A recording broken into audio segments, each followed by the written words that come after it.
original.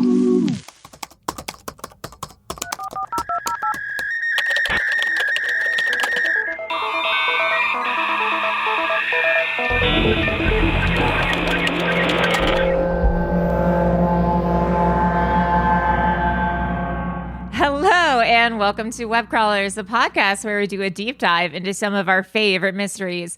Each week, we will introduce our topic, lay out our research and findings, reveal some conspiracy theories, and conclude with our own hypothesis. I am Allie Siegel. I am Melissa Steyn. And Maria says hi. I'm sure. I'm sure she does. I'm sure she does. She didn't say that, but I'm saying it for her. She for sure would say hi. She says hi. She would say hi. If we could find her. Melissa, who are our patrons for today? We have Kelly and Jane. Hi, guys. Welcome to the team. I'm going to try to pop off a new Patreon episode this week. There was someone who wrote me a letter about, what are you looking at? My cats they go crazy whenever I'm recording. They just start like chasing each other up and down the stairs, and I'm worried one's going to fall down one of the stairs and going to break its leg. In your cat wall? Oh, God forbid. Someone told me that Nostradamus predicted the... I swear, I got a DM saying that Nostradamus predicted the like astrological chart of the Antichrist. And that allegedly this person is alive now and is like in their 60s, is like a boomer. A boomer predicted. No, a boomer is the Antichrist apparently. Whoa. And is alive now. I mean, I believe it. Yeah, seriously. It's Trump. So I'm gonna look into that and try to have that person on for a Patreon episode this week. So stay tuned and welcome Kelly and Jane. Melissa, what is our episode on today? Okay, so this week we got a suggestion in our Discord under the new episode. Under episode suggestion. Yeah. Subreddit Discord, whatever it's called. We're okay. We're gonna be okay. Oh boy. And do you know, just as an aside about how we're both a little off today, I think, baby. I got a migraine last night. Oh, and then no. I looked at my Aura ring this morning, and it said that the whole time I had a migraine, it registered as me being asleep. What? Wait, when did you have the migraine? What time? Like, I had it like at 5 p.m. on, and then when I woke up this morning to check like how my sleep was, my Aura ring thought I was asleep starting at like 5 p.m. So then I was like, oh my God, is having a migraine like the same thing as being asleep neurologically? Like, does your brain do the same stuff? Like, it was so weird. That's weird. I wonder if your brain does something. I mean, I'm sure your brain does crazy shit when you have a migraine. Yeah, it was so confusing. Your brain shuts down. Yeah, I was like, oh my God. Like, but I was like out. I was like at my boyfriend's house. And then like we went to the movies and I had a migraine the whole time. I was like, was I like asleep? Because I kind of don't remember anything. You didn't actually see the movie. It was all a dream. That movie hasn't come out yet. Baz Luhrmann's Elvis is a hallucination to me. All right. Anyways, back to the program. What's our episode on today? Okay. So in the Discord, Gretcheb posted, hey guys, just joined the Discord because I just had to share this episode idea. I've been chomping at the bit to hear an episode on the Electus Per Deus cult. They were a South African cult from a small mining town. Their leader claimed to be a 42nd generation witch and Satan's ex-wife. And they are connected to at least 11 crazy murders. Please do an episode on it. Here's an article. There's also a docuseries called Devilsdorp, which translates to Satan's Town. I don't know how people outside of South Africa can watch it, maybe a VPN or something, but it's so worth it. One of the craziest stories I've heard. And I found it, and you do need a VPN to watch it. How did you get a VPN? I downloaded a thing called VPN Plus. Okay. It's like a little app it's a little thing that pops up on your computer. And you can pay $1.99 for 7 days. Oh, great. It's called like the vacation thing. Or I think it's like $3.99 for a month. Oh, great. And you can set it to, I used it when I was on vacation to watch the Great British Baking Show when I was in Bora Bora. I set it to the UK and it streamed channel4.com. Oh, amazing. It works really cool. well. And I just set this to Australia and so I could stream this documentary. Awesome. Even though it's a New Zealand show? It's a South African Oh. it was a South African show, but it was streaming on an Australian streaming site called SBS. Okay. Whatever. Yeah. Okay, so this is what the episode is about.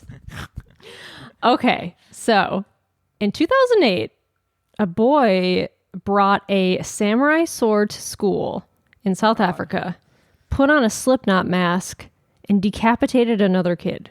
Holy shit. He was supposedly a part of a satanic group that's connected to the group we're talking about today. Oh my God. So the main person the story revolves around used Satanism as an excuse and a reason for all the evil shit that she did. Oh God. But as we've said before, if you really look into Satanism, it's not about sacrificing people or worshiping the devil. Yeah. Satanism, as defined by Anton LaVey, is a celebration of the self. Yes. It's like hedonism, kind of. Yeah. It encourages people to seek their own truths, indulge in desires without fear of societal taboos, and perfect thyself. Mm-hmm. So, the main character in this whole thing is Cecilia Steyn. She's 37. She claims to be a 42nd generational witch and that she was born to be married to Satan. And she's the head priestess of a satanic cult called Electus Per Deus, which means chosen by God. Did you just Google her? Sure did. You could tell by the look on my face. She's got this spiky hair. Yeah, it's like she's bald, but also has spiked hair. Her hair is very thin, but it's spiked with gel in it. She looks like she could be married to Satan. She doesn't. Okay. It's a unique look. You know what? I was going to say something, held it in. Let's keep going. It's fine. It's fine. You know, she's Google her. Cecilia Steyn. It's Steyn. Steyn. Yeah. Okay, so she said that she could never leave Satanism because she was chosen to open the gates of hell and she needed extra protection from people. She could not travel more than 30 kilometers from her home. Otherwise, some sort of death curses would be activated. Okay. And she also claimed to be a werewolf and a vampire. I'll just say, by looking at this woman, it looks like she has one or two motorcycles. Yes. She could be a part of Hell's Angels. Yes, that's what she looks like. That's what she looks like. Yeah. So then we have Marinda Steyn. No relationship to Cecilia. That's fucking... What? That's she changed her last name to Steyn when she joined... Yeah, I know. The whole documentary, it was like Marinda Steyn. I'm like, is this her sister? But it was like, no, she changed her name. Oh, okay. When she joined the group. She's 51. A teacher, school teacher, has two kids who were basically raised in this satanic cult. Jesus Christ. One kid, his name is LaRue, and he was a teenager when his mom joined the cult. He claimed later that his mom would beat him with a baseball bat and force him to participate in murders. Oh, God. Not a great mom. No. And then Marcelle was the younger sister. She was really smart. She did really well in school. But then she started doing drugs at 14, which we'll later learn was a coping mechanism for witnessing all these brutal murders. Yeah, I mean, I'd have to numb out if I saw a bunch of gotta numb out murders. Yeah. And then there's Zach and Michaela Valentine. Zach was born in 1985. He did well in school. He was quiet. Grew up in a nice home. He had a math degree in college. He was working as a financial advisor, making great money. He was married to Michaela, who was a real estate agent. She had a more rough upbringing. She got into drugs. Then she got into church and turned her life around. And then she started going to college, but then she dropped out when she and Zach joined Cecilia's cult. Oh, God. Then there's a woman named Ria Grunwald. I mean, come on. That's like a Harry Potter name. Ria Grunwald. Like Ria the Crimes Grunwald. of Grindelwald. Yeah. She was the leader of a religious group called Overcomers Through Christ, aka OTC, which was determined to rescue people from the evil grips of occultism. Okay. So she developed a course called Know Your Enemy to equip others with the knowledge they'd need to like escape Satanism. So she did counseling for people who were survivors of the occult, but then she later got manipulated and sucked into Cecilia's cult. Oh, no. She got by Cecilia. Yeah, she went too close to the sun. Yeah. And then there's a guy named John Barnard. He's a drug addict. He was part of the cult. He'd basically do anything for money and drugs. He was just like, have John do it, and they would just give him drugs. It seems like there's a lot of drugs in this occult. There's a lot of cult. drugs involved. Yeah. And then there's a detective, Ben Boysen, who's the main detective in solving this whole case. Those are like the main characters. Okay, so in 2012, there were 4 murders that were all linked, and the media called them the Satanic murders. Huh. So in July of 2012, in Pretoria, which is like an hour from Krugersdorp, this is all like on the outskirts of Johannesburg, South Africa. Okay. So the body of Natasha Berger, who's 34, and Joy Boonzire were found. In the house, there were like random satanic things strewn around, so the police assumed that this murder had to have been like occult related. Yeah. Natasha Berger was good friends with Ria Grunwald. Oh, God. So that was an interesting bit. Yeah. And then August 2012, Pastor Reg Bendixson was found stabbed to death. Oh, no. He also knew Ria. And then October 12th, 2012, Michaela Valentine, member of the cult, married to Zach, was found murdered in her home. Oh, shit. So these were like 4 murders that happened in 2012. So let's talk about this Ria Grunwald, the Harry Potter character. Yeah. She had a ministry group. It was called Overcomers Through Christ. She started back in the 2000s, and she did therapy with these ex-occult members to try to deprogram them and integrate them back into society. So she was like trying to get people out of Cecilia's cult. Yeah. But she was contacted by Cecilia, and then Cecilia lied to her and said that she had escaped the Satanic Church. She needed Ria's help. Oh, shit. And so Ria decided to create courses to help survivors of satanic groups. And she called it Know Your Enemy.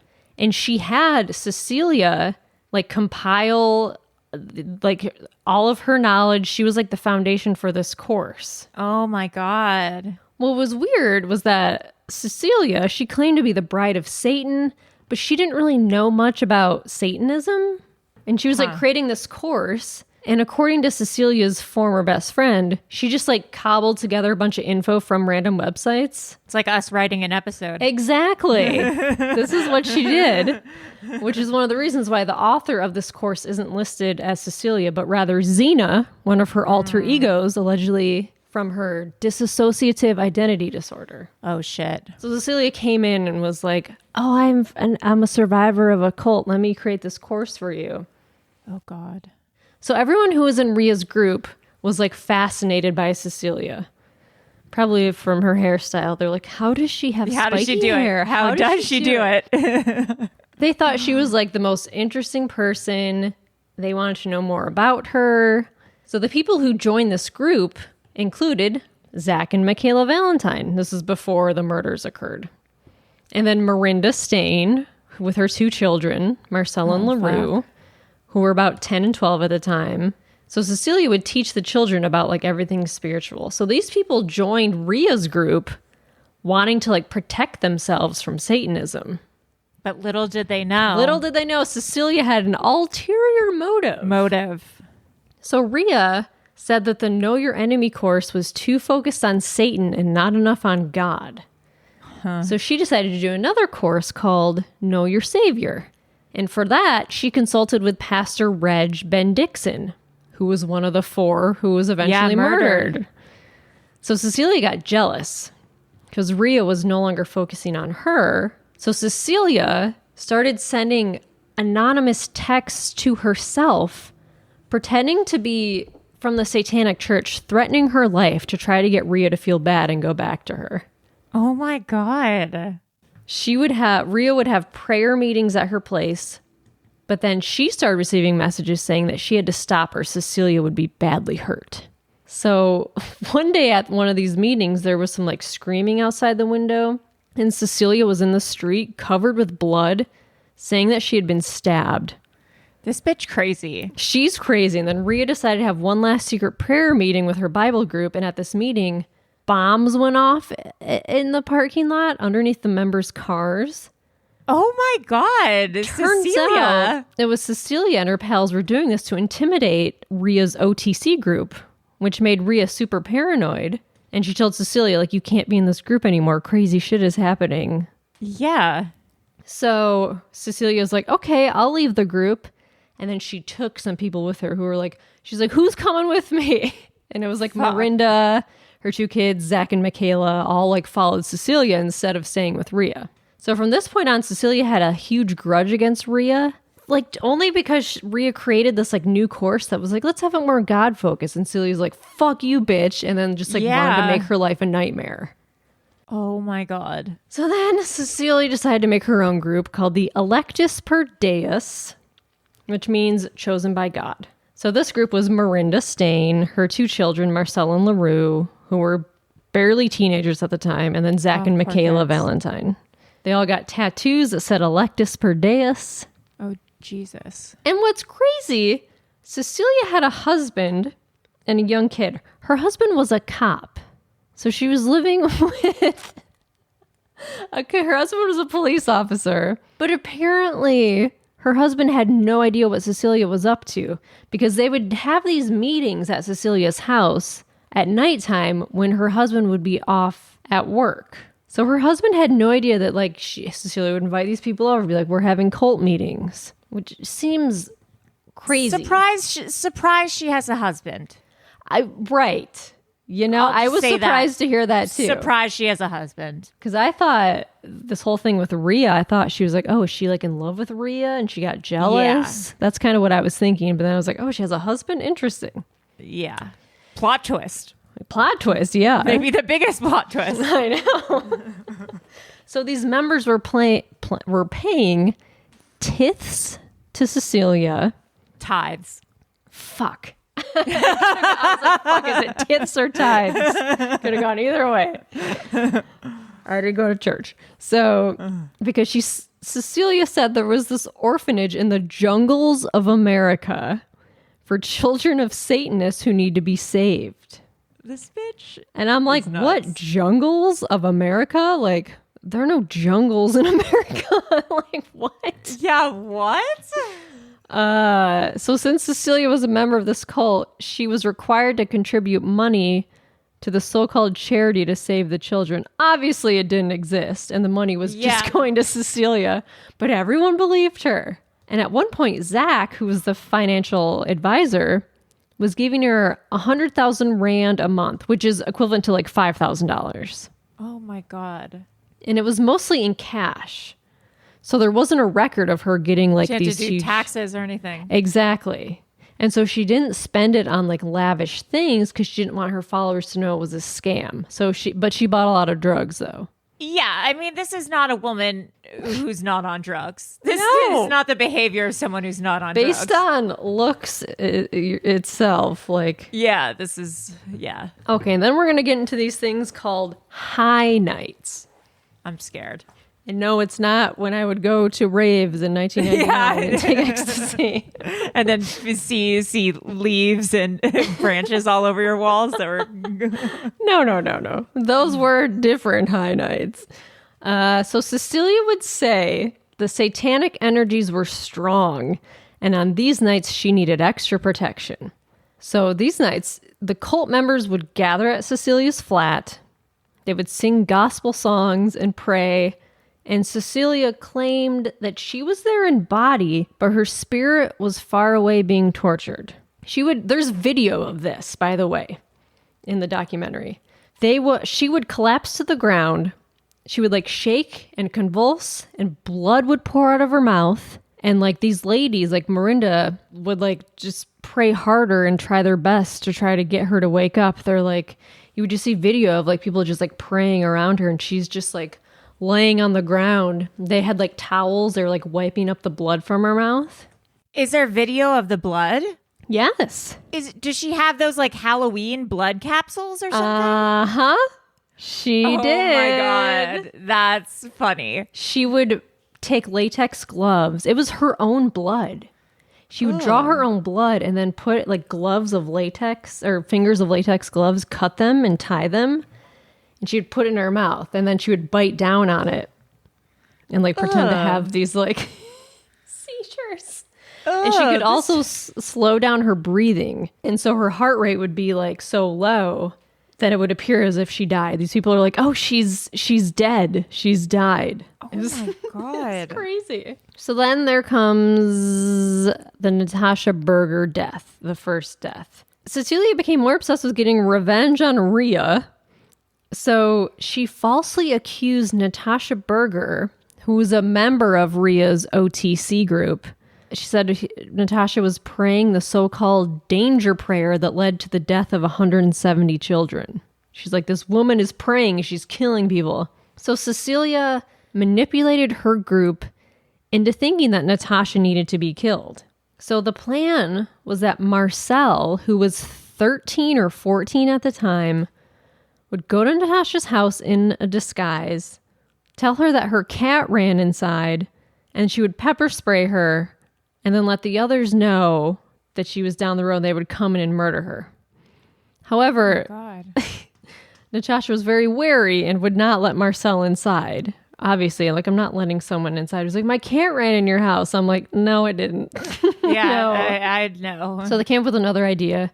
Zach and Michaela Valentine went to Natasha's elderly neighbor's house. Her name was Joy Boonzire. They said they were old friends of Natasha's. They were there to surprise her. So Joy let them into her house, and then once inside, they threatened her, and they made her write a note to Natasha that said, Natasha, please come to my house ASAP, Joy. Oh my God. So they put that note on Natasha's door for when she returned home from work. And then Zach then took Joy to her bedroom, where he locked her dog in the closet, and he slit her throat, and then she died. Then Natasha got home and went over to Joy's house. And when she knocked on the door, Zach and Michaela opened it, pulled her inside. She tried to fight them off, but she couldn't. And Zach stabbed her and killed her. So these are the first two murders that they did. Because they thought this Natasha woman was saying this prayer that was killing children. Just based on a crazy thing Cecilia told them. Oh my God. She's like Charles Manson. Yeah, no, seriously. So then there's Pastor Reg. So in August 2012... just after Natasha and Joy's murders, Rhea received a text from an unknown number saying, hi, Rhea. Have you said goodbye to Reg? I hope you have. Oh, shit. She was like, what the fuck? Reg was Pastor Reginald Ben Dixon, who was like a longtime friend of Rhea's, who would do lectures at the OTC, and Rhea said that he was her mentor. So Cecilia claimed that Pastor Reg was to blame for getting in between her and Rhea's friendship, which is insane. She told her group that they had to get rid of him so that Rhea was free and could come to Cecilia's group. They're like, we need to Rhea's not coming back, friend. No, Rhea's not coming back. The group was like, okay, sure. So Marinda volunteered to murder Reg. She took her 14-year-old daughter Marcel with her and Zach Valentine. They dressed as police officers, went to his house. Marinda took a knife, Zach took an axe, and Zach hit Pastor Reg over the head with the axe. Marinda started stabbing him. And then Marcel, who was just 14 at the time, she witnessed this whole thing. Oh my God. And what's crazy is that later, during Marinda's testimony, they asked her what it was like to kill him. And she said she felt an overwhelming release when she killed him, and it was exciting. And it was an adrenaline rush that she really enjoyed it. Like, she said this, like, in her testimony. Like, that's psychotic. Oh, she's like, yeah, it was very exciting. Like, just it. matter of fact. It was so weird. Oh, Jesus. So during this investigation, the police realized that these victims were all connected through the OTC, Overcomers Through Christ group, Rhea's group. So they interviewed everyone in the group. They spoke to Rhea Grunwald.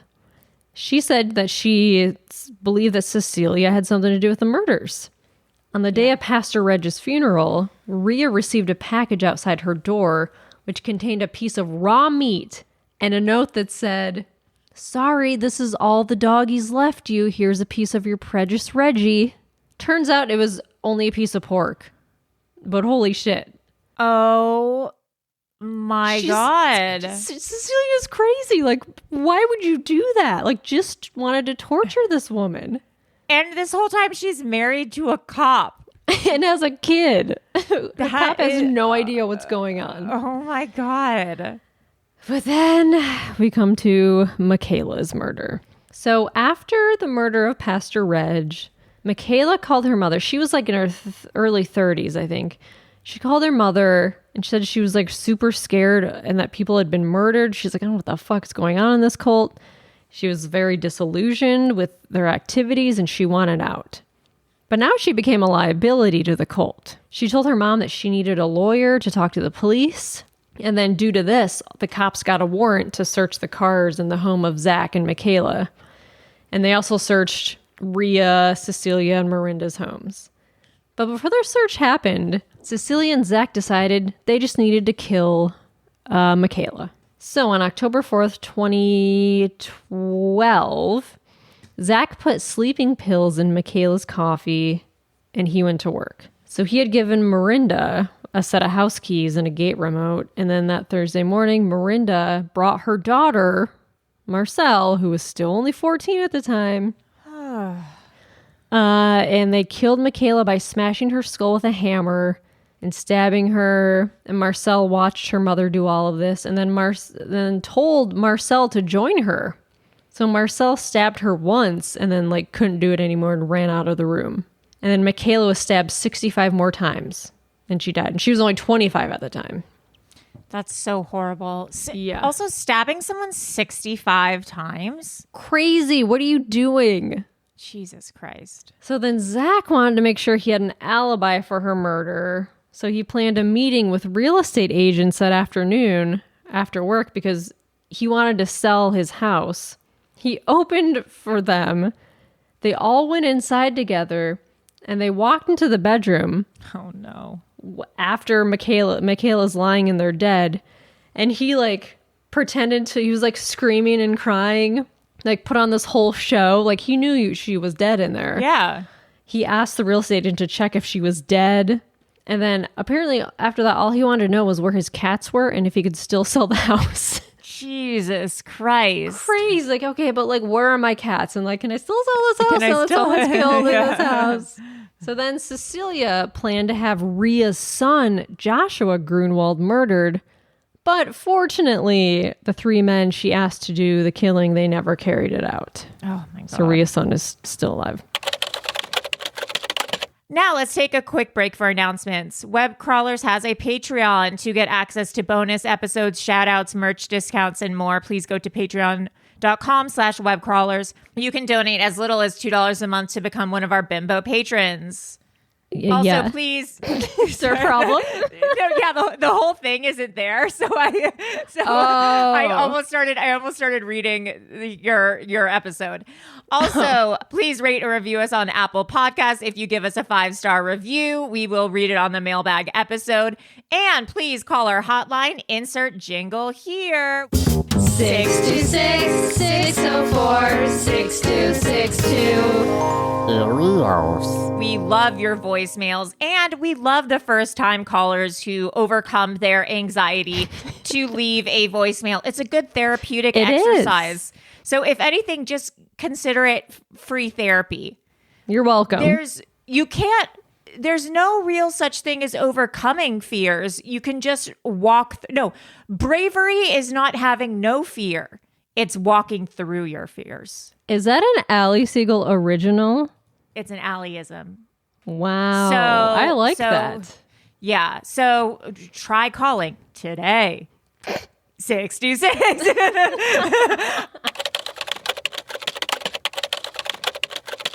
Now back to our program. So then Cecilia wanted to make some money. So she came up with a scheme to obtain money through insurance fraud, theft, and murder. So in 2015, the triple threat. So in 2015, which is 3 years after all these murders, John Barnard, who was the member of Electus Per Deus. He was the drug addict guy who would just kind of do whatever for anyone. Whatever, yeah. He worked for a wealthy couple called the Myers. He set up an appointment with them to discuss building a water park. He's like, I had this great idea for a water park. And they're like, okay. And Peter Meyer had a bad feeling about this meeting and even asked his partner to sit in on the meeting. However, his partner was busy and couldn't make it. Uh-oh. So during the meeting, Zach Valentine, Miranda, her daughter Marcel, and John all came over to the Myers home for this water park meeting. Classic water park meeting. Wasn't a water park meeting. Surprise. They tied Peter and his wife up and demanded money. But the couple didn't have that much cash on them. And they only got 600 Rand, which I believe is like $100. Oh, God. But they stabbed them both to death anyway. Jesus. Like crazy. And then Miranda and Zach were suspects because they were caught on CCTV footage at the Myers house. So they were asked to go in for a lie detector test. Oh, no. So, of course, Zach was worried that he would fail. So he and Cecilia decided to do a little life insurance policy fraud. So the cult befriended a street vendor by the name of Jared Jackson. And on December 16, 2015, Jackson, with John Barnard, Miranda's son LaRue, they got into two cars. One was Zach's Mercedes, and the other was just a random car. And on the drive, LaRue, the son, drugged and then strangled Jared Jackson. They parked Zach's Mercedes on the side of the road. They placed Jared Jackson in the driver's seat, his dead body, and they set the car on fire to make it seem like, oh, Zach died in the fire. The following day, Miranda claimed she was Zach's sister and identified the remains as the body of Zach Valentine. She's like, I'm his sister. Yes, this is him. Although, like, the body was completely burnt, so no one could identify it. She's like, oh, yeah, that's my brother, Zach. They're like, what about the teeth? Did they remove all his teeth? They didn't. I don't know. They just didn't. She just identified him immediately. This and then feels she got too easy. Yeah, she got a death certificate to secure this insurance payout. And Cecilia was the main beneficiary on the life insurance policy. So then the life insurance company was like suspicious. Yeah. So they got a call from LaRue calling on behalf of Cecilia saying that Zach had passed away in a car accident. Cecilia said that she was the beneficiary to his life insurance, which was 3.5 million Rand, which was $200,000. But the policy was flagged because the policy was only taken out months before the crash. And no one had paid the premium for years. So they were like, all of a sudden, someone like re-up the policy and then someone dies immediately. Like, red flag. So stupid. And then Cecilia said that her and Zach were very close friends. Miranda had acted as Zach's sister to identify the body before the family could go. Turns out Zach didn't even have a sister. That is so stupid. Okay, you're his sister. Doesn't have a sister. But now Zach was missing. Like, where's Zach? How That's could they not have his not body. looked into that when she came to look at the body? It's insane. Everyone's bad at their job. Everyone's bad. So then, 2016, there were more murders that were dubbed the appointment murders. The group, Cecilia, they would set up an appointment with an identified victim under false pretext.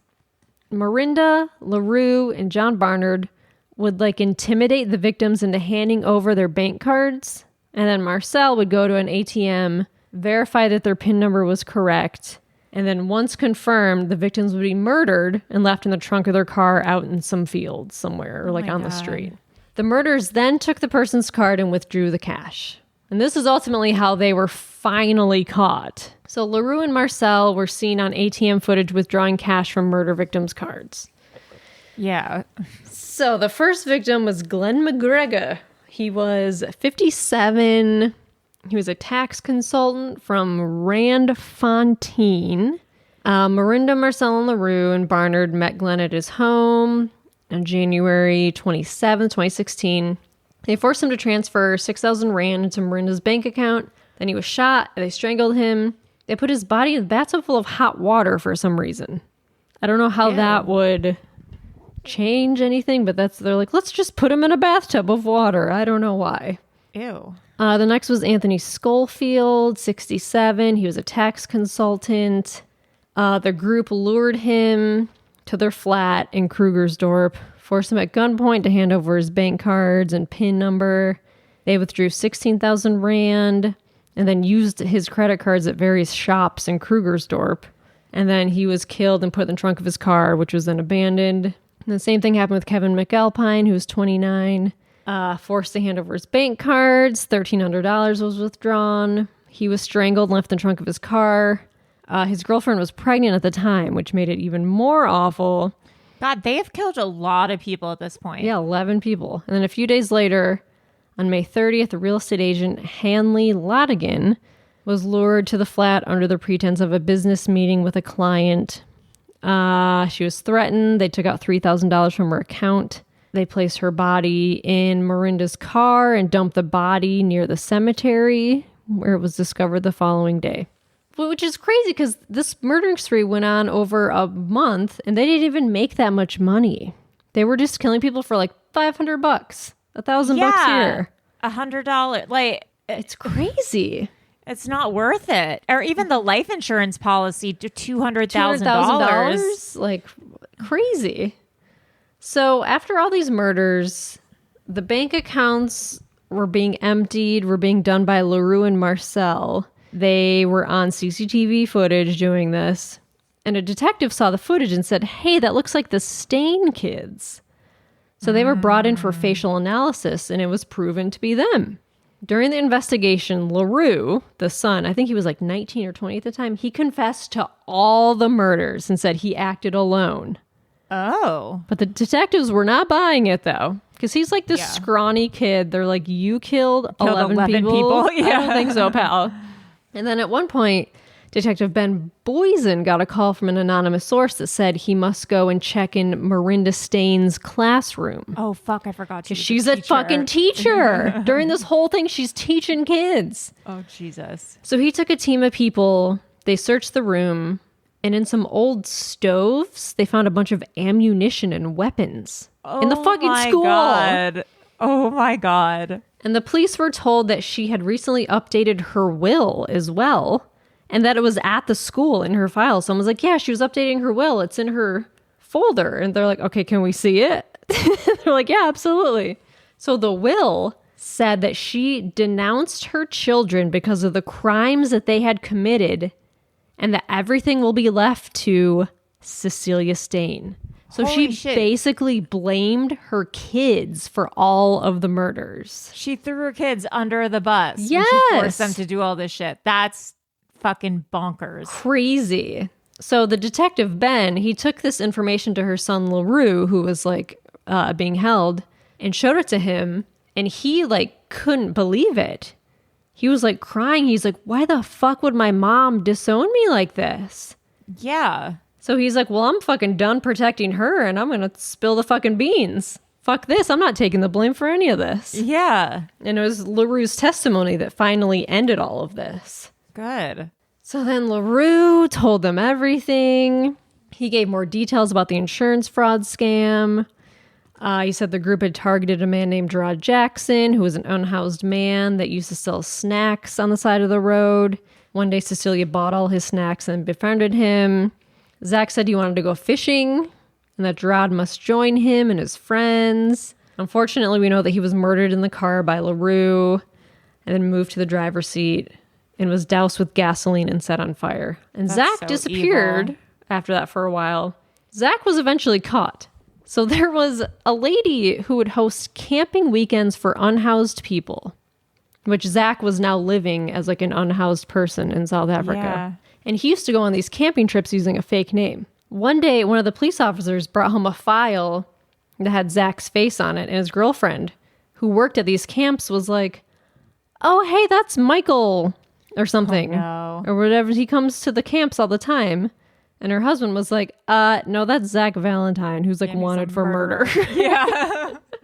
And he said, like, the next time she sees him, try to see if his back is covered in all these specific tattoos. Oh, fuck. One says Electus Per Deus. Oh, shit. Sure enough, the next camping trip was at a lake, and Zach took his shirt off, and she saw the tattoos. So she's like, busted. Oh, God. So LaRue implicated everyone in his testimony.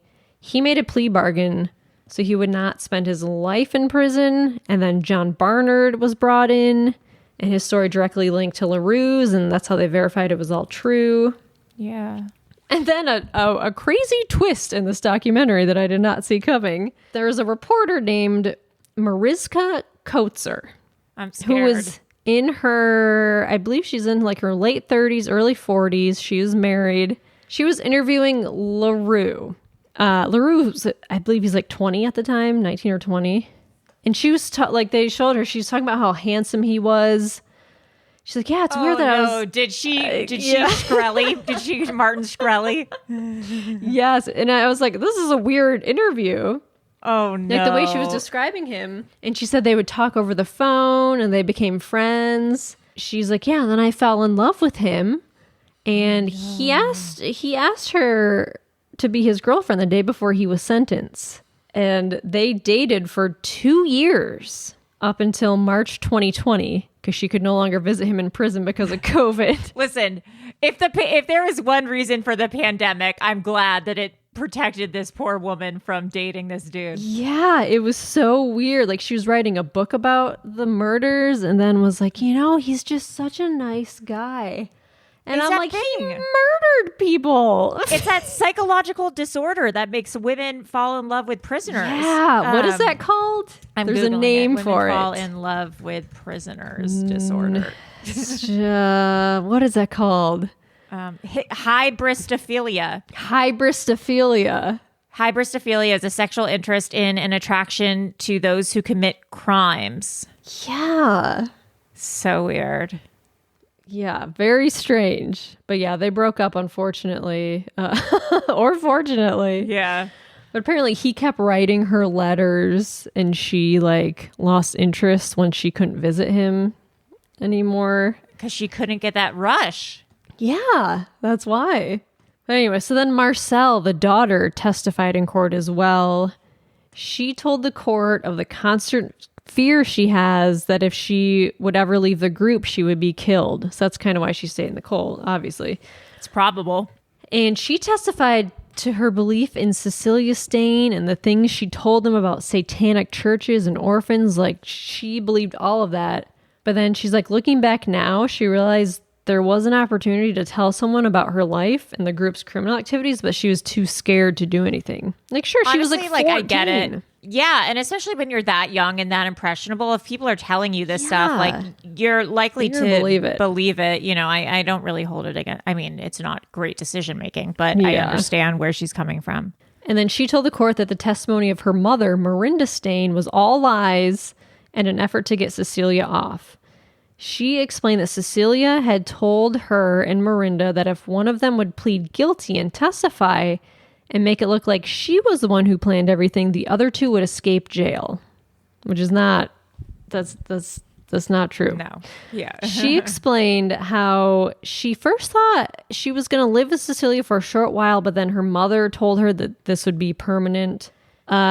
She explained how Rhea was initially a caregiver to Cecilia, but over time she withdrew from Cecilia and that angered her. And then Cecilia told Marcel that she had a PhD in psychology, a degree in anthropology, and had studied to be a minister of religion. And although Marcel never saw a degree or certificate, Marinda told her that the medical staff at the hospital called Cecilia doctor. No, they didn't. That's how sometimes you call people boss. Hey, boss. Hey, doctor.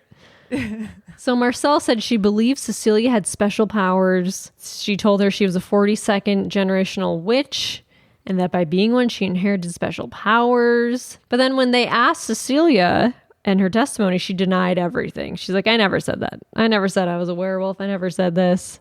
And then when she was... Judge, I never said I was a werewolf. I never said I was a vampire. But then when she was only 13, Marcel was told she had psychopathic demons that would never leave her, and that's why she was a psychopath. Oh, God, that's sad. And for a long time, she believed this. But this all changed after her mother was sentenced, and she realized she did in fact have empathy and sympathy for others. She's like, wait a minute, I do care about other people. Yeah, that's sad. Yeah, that sucks. And then Marcel, also the court, how she believed Celia had brainwashed them, and they put a lot of trust in her. She's like, a lot of people came and went in the group, but only the 5 of us stayed because we truly believed. And she says Cecilia robbed her of her normal teenage life. And then so when Detective Ben took over the case, he wanted to link the 2012 murders with the 2015 and 2016 murders. However, the dockets and the boxes of evidence had somehow gone missing from 2012. Cecilia's witchcraft. Her witchcraft disappeared. Abracadabra. There's currently investigation on the police handling of the case in 2012 that has not yet been concluded. So there might have been some insight. I think it's because Cecilia's husband. Her husband. When maybe he had some influence, he was getting rid of files and stuff. Like, there's no way he didn't know what was going on. Yeah, she was married to the cop. They're currently looking into that. Oh, for sure, yeah. And then in 2019... Marcel, Zach Valentine, and Cecilia Steyn were sentenced to multiple life terms in jail. Good. They found them guilty of killing and robbing 11 people, running a criminal enterprise, fraud, theft, malicious damage to property, robbery, etc., etc. And Marcel was initially placed in the same jail as her mother, Marinda, but her mother threatened her and said that witches were going to kill her. Oh, God. And so she got moved to another jail for safety. She was only at this time, she was 20, I think. I feel really bad for these kids because, I think so know. much of this is brainwashing and abuse. To have, they each, yes, they killed people. They physically killed people. And it's unfair that, they're going to prison for life because that's what happens when you kill people, but it just seems somewhat unfair in a way. I don't know. They could be rehabilitated to not. Yeah, there's got to be some other alternative, life in prison seems deprogramming or too much for kids. Yeah, like a psych ward or something that they could go to for, I don't know. So then Rhea, she fled Krugersdorp and she changed her name because she feared for her life. Did she change it to Daya? Get it? Daya. Rhea? She changed her name to Daya, aka Rhea. And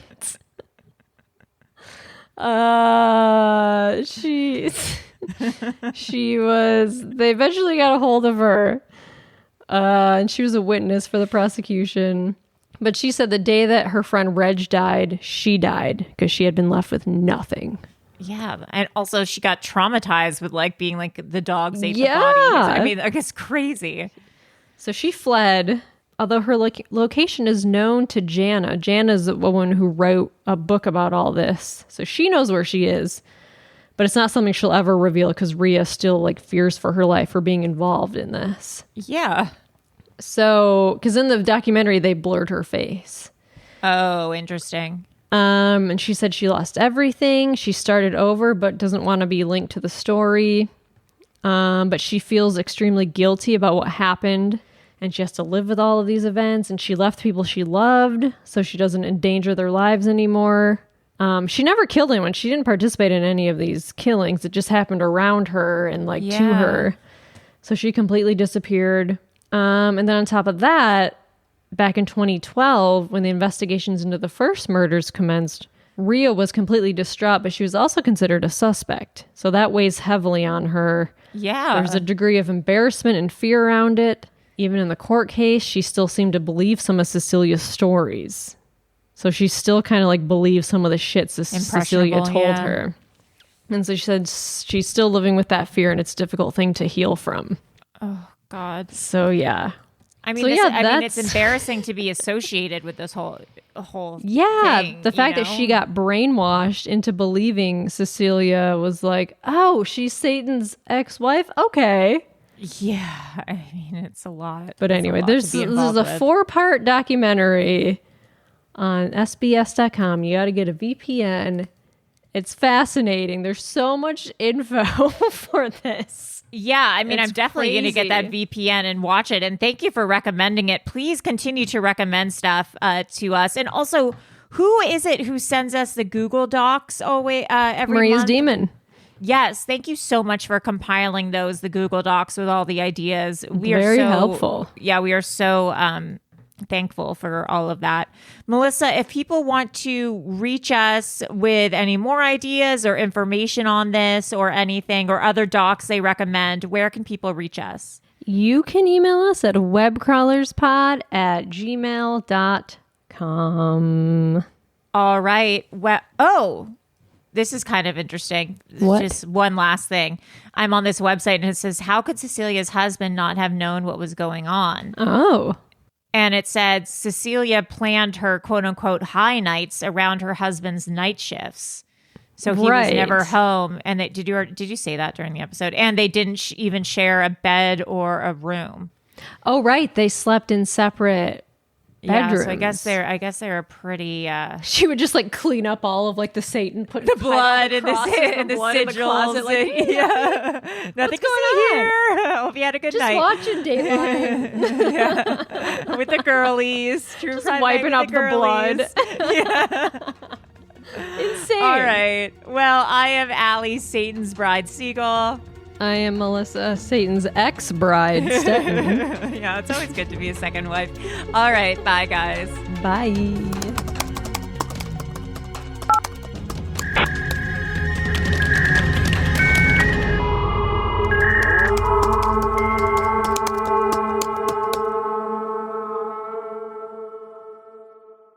An Erios original.